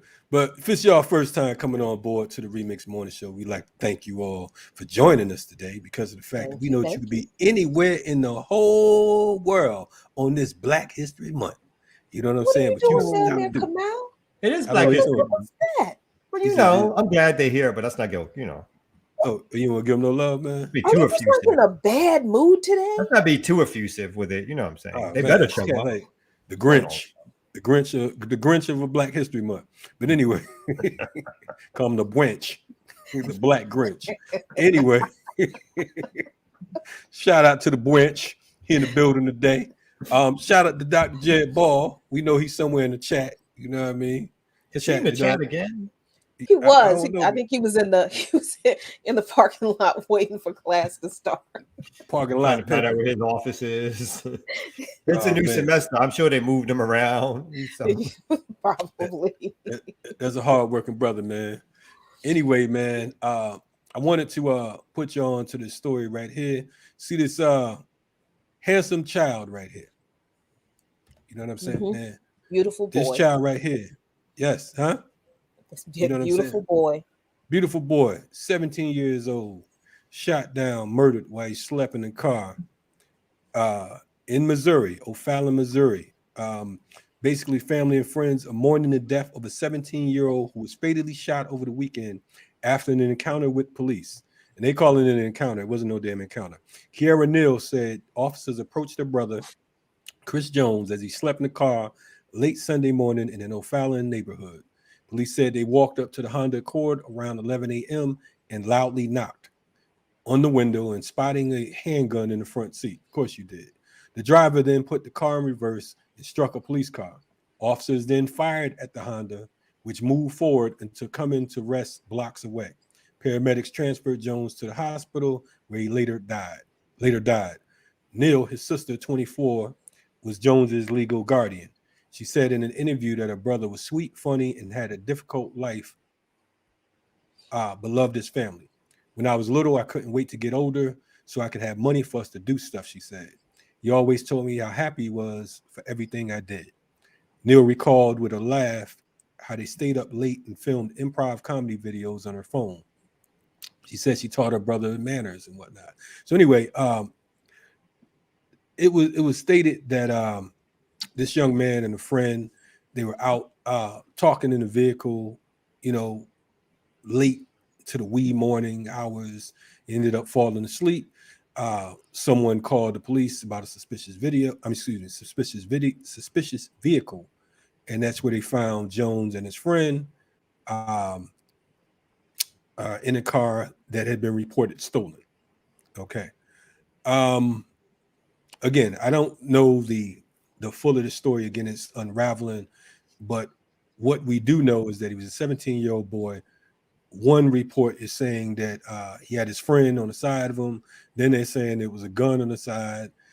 Somebody said it was a family member's car. Then they said it's stolen. So, it's just all types of shit where they're looking to cover up things like they always do. But in any event, another 17-year-old sleep in the car, shot down, murdered, because they claim that his car struck the back. He put the car in reverse and hit the police car. So, will they apologize? No. Will they send flowers to the funeral? No. Will they come out in mass, clear to make sure the streets are stopped to show some remorse for the loss of a life? No. What they'll do is continue on the propaganda that this person deserved it. They were attempting to do something to them. They had no choice but to. That's what they do. That's clearly what's going to happen in terms of this narrative. And again, even when we go back to the George Floyd killing, murder, if there was not that videotape, could we just imagine the narratives that would have been spinned to suggest that this person, again, deserved to be killed, that he was attacking the officer and the officer had no choice but to lean down on top of him. And then out of nowhere, the person lost their breath and passed away. What a tragic accident. But it was done to save the life of an officer. That would have been the narrative that would have been spinned. That would have been a narrative that the officer's partners or other officers who came to the scene would have gladly went with. And so what we have here, again, is a force that's always looking to protect itself, that's always looking to try to show that it somehow is doing the right thing or working on behalf of the public. And at any time, again, that they shoot or kill anyone, that person is deserving of death. And when somebody on who's an officer or police officer gets killed, and even when obviously sometimes it is tragic when someone gets killed at a young age, right? The idea is that is a no-no, right? You will suffer the consequences consequences and be made to understand that the police cannot be killed. You can kill each other, you can kill somebody else, but you can't kill the police, and you the can't police can kill you. Yeah, Mhm. they can kill you, but you can't kill Police can them. kill You you. can't Yes. kill white people. That's the lesson you learn. That's right. That's right. Yeah, I mean, and honestly, I really have to ask, because we had a similar case here in DC where the cops shot a young brother sleeping in his car, Antoine Gilmore. I want to know why people call the police when somebody is sleeping in their car. What they're doing to you? Why are they bothering you? And I understand that not everybody has this understanding of what the police are, what they do, and their true character. But that's why we have these discussions. But we really do have to start asking people. I don't know the makeup of the neighborhood this young brother was in, but I really do need to start asking our people, because some of this sometimes I think we have to take some responsibility for this. Stop calling the damn cops. Stop calling the cops when somebody is sleeping in their car on your street. If they're bothering you, if you think there's a problem, then perhaps you might need to go out but don't call the cops. I just don't understand people calling the cops when they're looking out their window and seeing a car on their street that that they may not recognize. And I swear to God, I look out on my street and I don't know who half the cars are that they belong to. So how would I know that there's a car on my street that I don't recognize? That is just something that I cannot fathom. And I just really need for us to understand that the police are not our fucking friends. Don't call the cops. They don't solve problems. They do not solve our problems. And I understand that, people feel threatened, I guess. And yeah, crime exists, but seeing a car that you don't recognize on your street is not a crime. That's not something you need to call the cops for. Seeing somebody being hit over the head, being robbed, okay, I can see that. But somebody sleeping in their car, that's not a crime. Why are you calling the cops for that? And that's the same thing that happened to Rayshard Brooks here in Atlanta. You know what I mean? He said he was drinking, he was in his car, fell asleep at the Wendy's, and they called the police because of the fact that he fell asleep, quote unquote, in the drive-through or whatever. I'm really like, and I hear people, they say, well, the people are scared. Scared of what? You know what I'm saying? What are you scared of? I mean, you're not scared of the police? I mean, it's like, I don't know a black person of any age that when they see the police behind them, they're not feeling like it's some type of terror, like, oh shit, the cops are behind us. You know what I'm saying? I mean, it's like a pack of pit bulls. You know what I'm saying? If you're walking down the street, it's that same type of like, oh shit, I hope you don't bother me. I hope you get by. And we live in such a sad and sick environment that unfortunately we'll be happy to see someone else be pulled over before we're pulled over because of the fact that we're like, look, man, I don't want to experience that shit. You feel bad for the other person. But the fact is, it's the same fear and the same terror that goes along with this type of police state that we reside in, man. And it's sickening to see us continuously call the police on one another, man. I mean, that's some cold shit. And I've witnessed people just like call pigs on their family members, man. And it's just like, I'm really confused, man. I'm really confused. It's like, because somewhere in your mind, you have to think that there's a risk of me making this phone call, especially if you're not directly threatened or you're not seeing anyone else being threatened. You're talking about someone that's a little boy. I don't give a fuck what the law says. I don't even care what his age said. We looked at a 17-year-old child, a 17-year-old child who lost his life. And the true crime is he was sleeping in a damn car. And it was 11 o'clock in the day. So it's not like you can't see who's in the car. It's not like it's midnight. It's not like it's 3 o'clock in the morning and you felt threatened. You had to see this young man when you knocked on the damn door. If you were able to see a gun in the other seat, you was able to see this little boy in the driver's seat. But you didn't give a shit because of the fact that, you know, our lives don't mean anything. They're disposable. And that's just the reality of it. Mm-hmm. This is sickening, man. So I hope for all you listeners, man, you know, don't fucking call the police unless you have no other choices. But I'm sorry, go ahead, come on. Oh, no. So I got a story we can dig into a little bit too. Mm-hmm. So this is actually the flip side of what happens with bad policing, and that is bad activism. So apparently there's a major news story out, relatively major, I guess, but the rise and rupture of Campaign Zero, how the founders of one of Black Lives Matter's most prominent organizations fell out. And so this is a little story about D-Ray McKinnison, you know, as folks know, doing the after the killing of Mike Brown in St. Louis. D-Ray McKinnison became well known as the guy in the blue vest who found his way down there, started taking pictures, promoting himself at these rallies and demonstrations, and developed a huge following, but also teamed up with, I might pronounce her name wrong, but Janetta Elise, and a couple of other people, and formed the organization Campaign Zero, where ostensibly they were supposed to be, along with, Brittany Packnett Cunningham and somebody else. And these folks, you know, who weren't necessarily folks who had a long-term activist history, but they were able to gain public attention, and they created this organization that was supposed to fight back against police brutality. And I just, one of the points that I really want to highlight is that eventually the organization would be worth more than $40 million.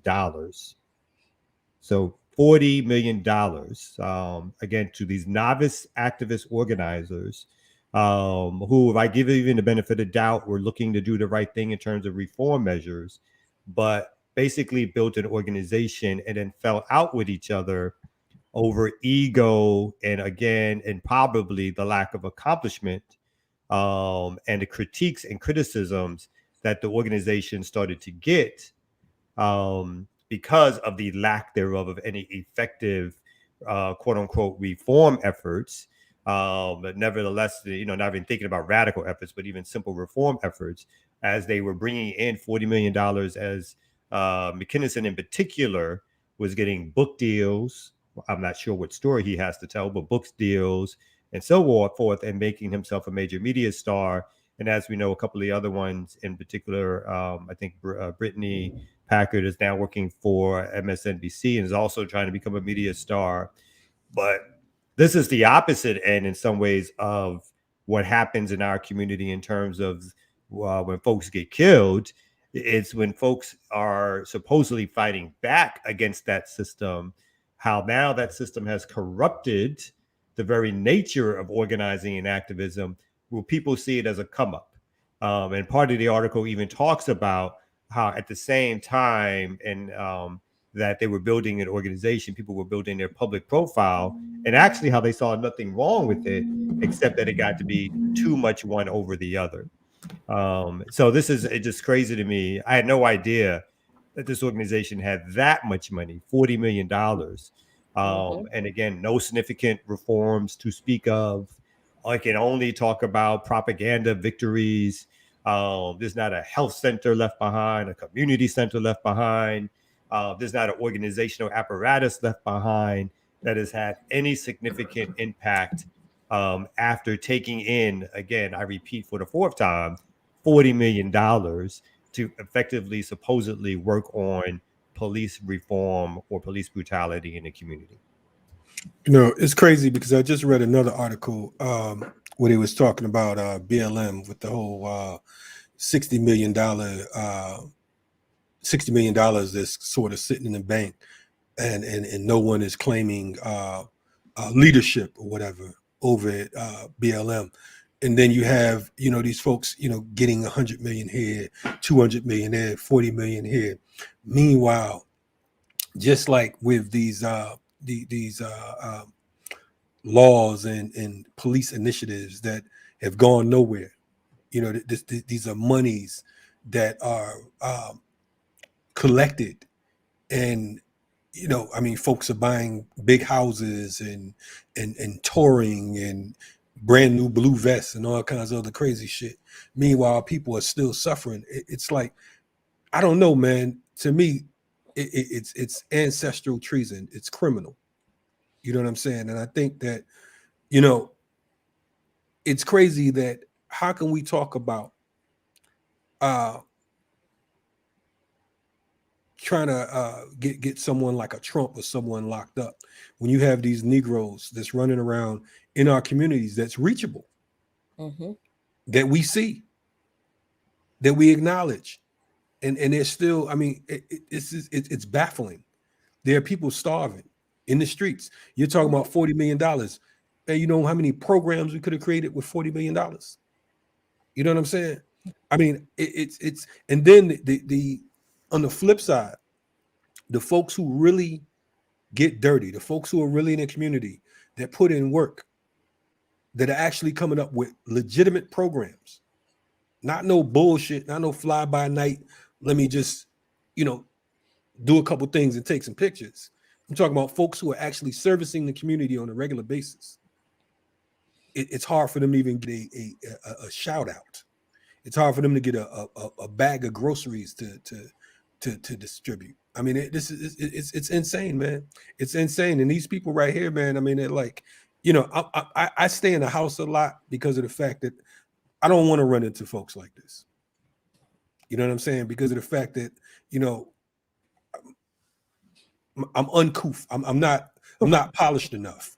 You know what I'm saying? So sometimes my mind and my fists, they have disagreements, so I don't, this is sickening, man. This could never have happened in certain countries, man. I couldn't even imagine in Haiti, these cats walking around with $40 million in the streets with no security, and it's all good.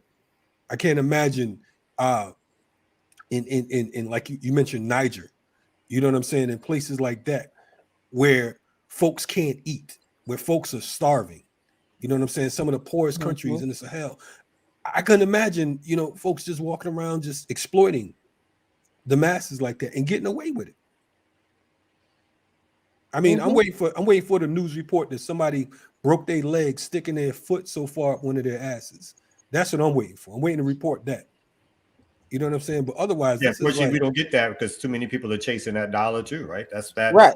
That's the level. The level that we're at. It's and again, it's I could get some of it if I felt like once you get the resources, you're putting it back into the community. But I don't see it enough, right? I should say for the most part, I don't see it at all, because what happens again is that these folks go down the policy angle. So what we're going to do is the very same people who put the police on the street to kill us in the first place, we're going to go to them and ask them to reform law to get them to stop killing us, which just seems like, the old adage of if you keep doing the same thing over and over again and expecting different results, that's the definition of crazy, right? So why unless again, you worked out in your head that this is either the hustle or you refuse to try any other mechanisms or means, but it's the same thing over and over again. We're going to get these policy changes, this policy apparatus to work for us, even though we know because of our own study of the history that the country is overtly racist. And so you're not doing anything to build up the Black community, to build up institutions, organizations, apparatuses that can protect the Black community from this. Instead, you're spending that money on consultants, your own salary, lobbyists, bill writers, and then hoping that the Democratic Party, whether state, local, or federal, somehow gets something through that's supposed to protect us. This is but what this is the result. This is what having a seat at the table looks like in real life, right? This is what it looks like. It's the seat at the table for the people who that's what they want. They want a seat at the table. They want to be in the room. They want that exposure. They want the entree into the halls of power, but they're not actually doing anything. They're not actually ever going to do anything for any of us. So whenever somebody says, oh, we want our seat at the table, I really do think of folks like D-Ray, Blue Vest D-Ray, and the whole fallout with the BLM organization and how we had on this platform sisters who were members of Black Lives Matter chapters who questioned those women who about that money. And some of these sisters were, they needed bail money. Some of them were about to be homeless and they couldn't get a dime. And they knew that they had all of this money. And now this comes out too. This is what a seat at the table looks like. It doesn't look like any kind of change or anything different for you and me actually on the streets doing the work. That's why, I don't need to be the face at every protest. I don't need to be always having the mic. I have my lane. I do my job, and the work I do is the work I do. It speaks for itself, and nobody has to know about it because it's not about being in the spotlight. It really is about revolution and doing the work. But that's not what these people are about. This is having a seat at the table, and this is what it looks like for them. $40 million that we ain't seen. That's what it looks like. So I'm not even going to say shame on them, shame on us, because we allow it. You know what I'm saying? We deserve it if we allow it. You know what I'm saying? The fact that these folks continue to show up at these protests with media and all that type of stuff and have these press conferences. Listen, folks need to bring back rotten eggs and rotten tomatoes. Get you some rotten tomatoes and some rotten eggs. Every time you see these folks, that's what you utilize. You know what I'm saying? Some of our farmers out there don't even throw it away. We either, if you're not using it for compost, get these rotten tomatoes and these rotten eggs and hurl it at them, man. Let them know, like, look, we're tired of your bullshit. It stinks like these rotten eggs, like these rotten tomatoes. You know what I'm saying? And let them call the police on you because of the fact that they're supposed to be fighting against the police. and see how quick they call the cops. Yeah. Let's see how that thing works. You know what I'm saying? But yeah, man, we have to become responsible for this particular situation because of the fact that no one else is gonna step in and say that you're out of order, and unfortunately, folks like us will just be deep haters. Oh, why BPM hating on BLM? I'm not hating on nobody. You know what I'm saying? It's if it's bullshit, it's bullshit. You can't tell me that you're raking in $100 million. You can't tell me that there's infighting because you all have $40 million and y'all trying to decide, who's going to get the new house. Because ultimately, that's what the hell's going on. Yeah, you motherfuckers are crazy, man. Look, man. I pray for you. The system is smart enough to create this system, right? They created it knowing that folks are going to fall over each other to be the new big exposed organizer. It's just like now any other career. It's a singing career. It's an entertainment career, basically. Being an organizer in this day and age, the way people are approaching it, it's just like being an entertainer. People get agents, they get managers, they worry about their brand image, they do all of this other stuff that has little to do with the actual impact they're trying to have in the community, but more to do with can I get enough money so that I can get famous enough so I can have multiple streams of income talking about the issue of Black people being killed without impacting that issue whatsoever. That is what capitalism does. Capitalism has the power and the ability to absorb any of this shit. It absorbs it, redirects it, co-ops it, and just changes the narrative as a whole. You know what I'm saying? Yep. If you're not on your square, if you don't have proper politics, capitalism will come along and make you think that all you want and desire and all your people want and desire is, like you all said, have a seat at the table. I don't want a seat at the table. I want to kick the fucking table over and slap somebody in the head with it. You know what I'm saying? We want freedom. We want liberty. We want revolution. That's what it's all about, and that's what it's going to take ultimately. So anyway, that's what I got to go do. I got to go kick the table over. I'll see y'all later. Peace. Hey, gratitude. Be safe out there. True. Well, peace. Man, So we got about 10 minutes left. But is the ear doctor about the I think he has a video. Am I mistaken? Does he have a video that's working? Yeah, I had to do some things. I got it together now. You got it together? Yeah. We got another surprise right after this break, too. We're going to bring somebody. Oh, was that the surprise? Whoa. Folks can't wait. Hey, my bad for just jumping in. But breaking news, Morgan State is shut down for a bomb threat, as are several other HBCUs. What? So your boy got sent back home. Is this across the country? There's this threat is happening across the country? All I know, there's been several bomb threats on HBCUs around the country over the last, I think, month even. And then just again this week, our sister at Bowie State down the road in Maryland is also under a bomb threat alert. And then as soon as I pulled up on campus, couldn't get in the building and felt an odd emptiness, and then checked the email, and then there it was, it shut down. And then Ricky is saying Howard, Bowie, and Morgan in the chat. So it's a happy Black History Month, and a reminder, just another little reminder, if what's life up in America. So, life in America. Life in America. So it's crazy because of the fact that we're sitting here and a lot of folks aren't taking these threats serious at all. Like it can't happen. You know what I'm saying? I mean, we don't want it to happen, but we don't put nothing past these bastards these days, man. So, be careful, man, to all the folks out there, period, not just at the universities or college campuses, but just moving around because of the fact that, again, we are in a serious moment in time, and it is. Yeah.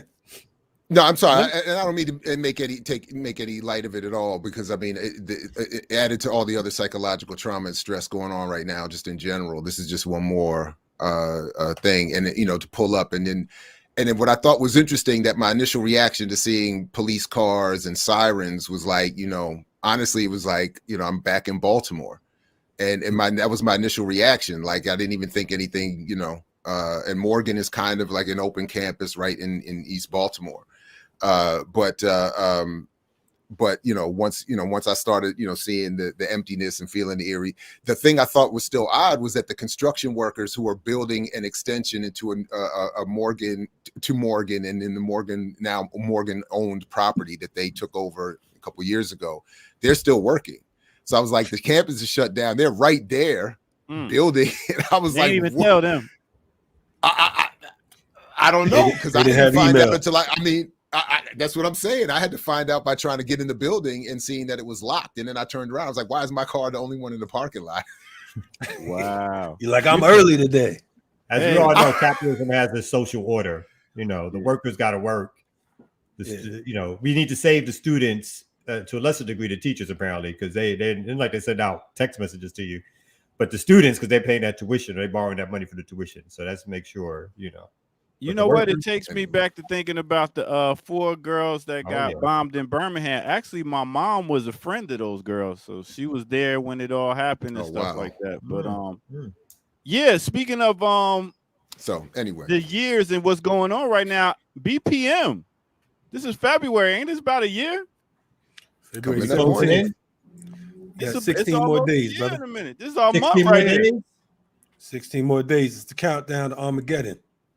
You know what I'm saying? Right. So and folks who don't get it, it's the anniversary of the start of Black Power movement is apparently in 16 days. No, that's Black Power Media, brother. My bad. I keep saying movement all this, because I believe in the movement. I believe the media movement, we still have a movement. You're right. Black Power media is more about building a new narrative for Black folks, for our comrades and allies, but particularly for us, so that we can get this movement going. And, so we're dropping something new for the Patreon members again this month. In case y'all didn't check out the last stuff we dropped, Jared dropped something. We dropped something with the 3 books. We got something more coming and some more big things this month for y'all to celebrate this. Yeah, and we may do something special on February 17th. We strategically launched that date because it was the birthday of Huey P. Newton, co-founder of the Black Panther Party. You know what I mean? So we like to, keep dates significant and all of that. So if you all have any ideas or thoughts of something that you may want to see for our anniversary, let us know. And if if those donations and gifts is correct, then we might do it. You know what I mean? But if not, it's wishful thinking. Anyway, let us know what y'all want to see popping off. Just quickly, shout out to Be More Akuma. I think he's probably right that those construction workers are not Morgan State employees. They probably got a contract. It's probably been paid, and probably somebody is telling them, get this contract finished so we can get on to the next one. And I didn't mean to interrupt. I think, Doctor, you said we had a surprise coming up, and I interrupted. No, not at all, not at all. The surprise was you. I was just playing with them. They thought I had a video and everything, but I was like, man, they ain't even know. You didn't get the video working? Is that it? You still didn't get the video working? We're gonna play it tomorrow. We'll play it tomorrow. Come back, y'all. We'll play it tomorrow. My bad. Freddie Fritz said get a Masada interview. We are gonna have some special words from Masada possibly tomorrow. So we'll let you all know. Anyway, Remix Morning Show. Wow, another teaser. Wow, that's big. Hey, man, I ain't telling you when it came from. I'm just telling you it might happen. Might happen. Anyway. And we out. Remix Morning Show. See y'all tomorrow. Black Power.